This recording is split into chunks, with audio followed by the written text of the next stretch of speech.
welcome to this week's episode of FemNews. Today we're going to discuss a very important issue that's been on everyone's minds and it's been discussed very thoroughly, almost overly thoroughly in the news. We wanted to clarify it for you, the new healthcare reform bill. So this bill is very complicated, but it is something that will affect all of us in the next 20 years to our lifetime. Exactly. So we wanted to pick out a few points that were important and how they are going to affect your healthcare coverage and provisions. Right. So we wanted to start with the fact that it extends coverage to more people. So more people will now be receiving Medicaid and Medicare, and individuals who aren't covered by this extensive coverage can receive subsidies from the government. So either way, there's potential for about over 90% of the population will now have coverage with health insurance. So 32 million more people are going to be able to receive health care from this bill, which is a lot. Yes, it's great.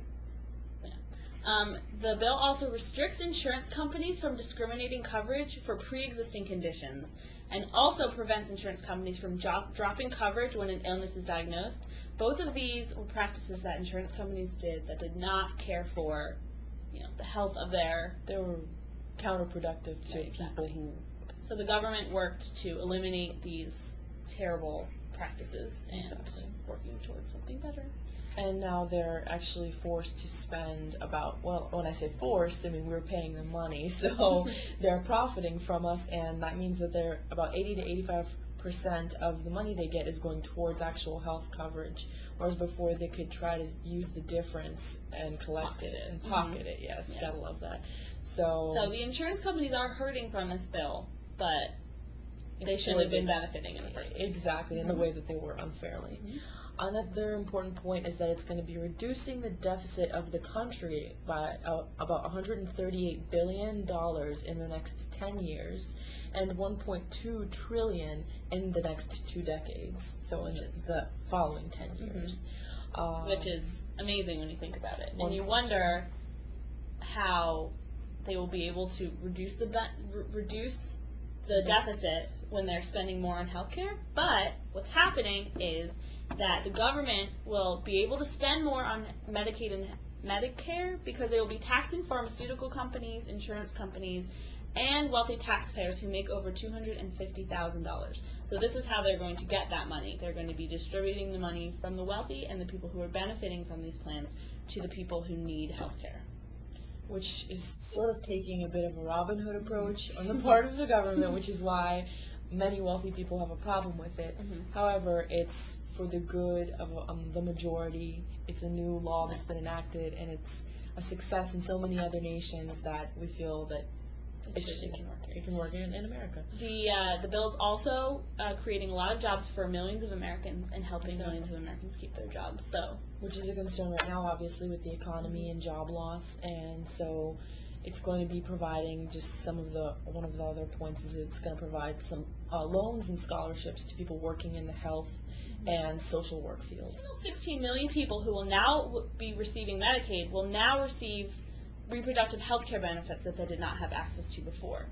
And then people covered under private insurance plans will now have access to a package of women's preventative and screening services, which they have not defined exactly what those will be yet, but they could include contraceptive services and supplies, prenatal care, and screenings for cervical cancer and STIs, and also mammograms. And they wouldn't have to pay a copay of any sort. So that's important. Unlike before. It also the healthcare coverage will be extended the age which children are covered under their healthcare plan from their parents' healthcare plan from 22 to 26. Benefits of the healthcare plan. There is one negative. Well, there's a few negatives, but there's one big negative that affects women. Yes. So the Nelson Compromise. So this deals with abortion coverage from insurance companies. So as you probably heard before, in the previous healthcare bill, there was the Stupak-Pitts Amendment. The Stupak-Pitts Amendment stated that no government funding could go to any insurance company that provided abortion, even if the abortion was not paid for with government funds.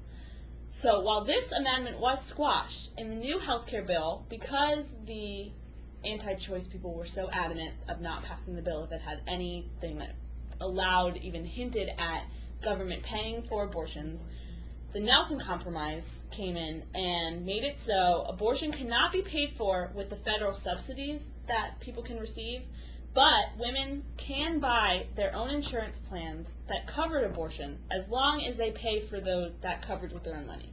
So what they have to do is they have to pay 2 separate payments, one for the general coverage and one for the abortion coverage. So no money from the government is going directly to abortion. So it's a tricky, it makes it very tricky for women, but it is better than the Stupak Amendment.